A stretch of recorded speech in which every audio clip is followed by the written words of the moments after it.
Hello, and welcome yet again to another episode of the Making of Second Chance Heroes by Rocket City Studios. I am Eli Platt, lead level designer, and today we're looking at the second science lab level.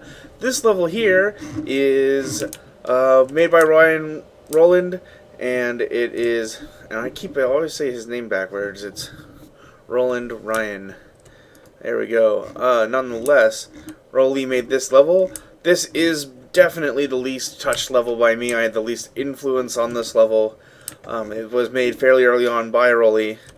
And here we go for the walkthrough. Alright, so we start here in what looks to be some sort of containment room or prison cell. You head out here into the open. You can see onto the other side that clearly not only are they prison cells, but they're observation rooms containing windows that appear to be one way.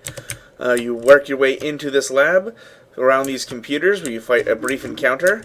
After escaping from there, you get a glimpse forward at the sort of containment cells through the floor as you head into this office over here. So this level does contain a little bit of offices. The office set isn't quite phased out yet, but we are definitely into the science lab set. And so headed deeper in, you can no longer progress down this hallway, not only because of the tentacles, but because of the laser turrets that pop out of the floor. And this is the first chance you get to see those.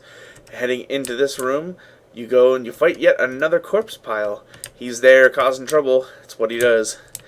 Being one of the main bunker bosses, he tends to show up all over the place. Coming down this hall, there are a number of laser guns that force you to take this teleporter all the way across the level over to here, into the containment area for the alien specimens. After giving a brief fight with the aliens, you're able to collect some treasure and teleport back out. Having deactivated the laser turrets, you can now progress towards the end of the level. After heading through the field of lasers, you are in the main containment area, where you fight your way through a gauntlet of zombies and aliens, until you finally reach the very bottom, where you fight the alien... Oh, geez, not that far to the bottom. You fight the alien queen amidst a field of tentacles. There she is, Mama Nibbles.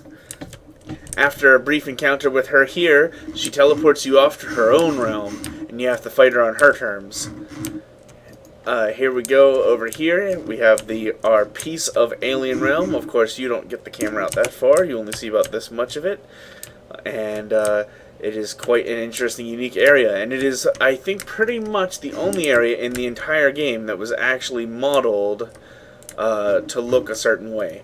We didn't want to build it out of hobo pieces. Instead, we opted to build it out of custom pieces just for this boss encounter. Sort of like the volcano at the end of the train level. Only this might have looked at first glance like it was made out of hobo pieces. It is in fact not made out of hobo pieces. It's its own little unique micro-architectural set that was put together by Derek. Alright, well that takes us through this whole level. Not really sure that there's any Easter eggs or anything in here. All in all, it's a fairly small level, with most of the negative space being filled by solid concrete. Rolly did opt for a thicker wall option.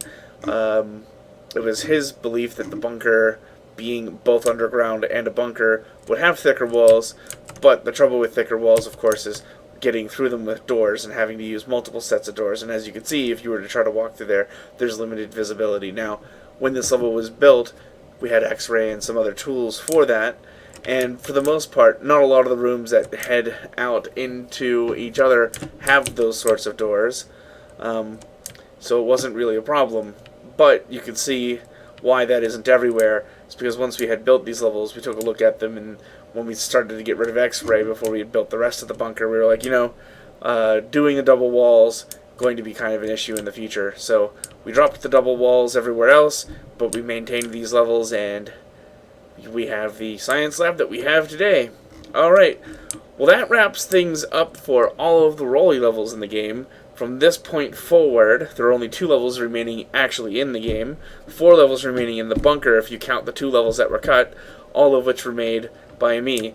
So if you're watching this in sequential order from the mall through the hobo colony into the bunker, then this is the last level made by Rolly, and the rest of the levels from here on and into the secret levels. Actually, in the secret levels, there's a level or 2 made by Rolly.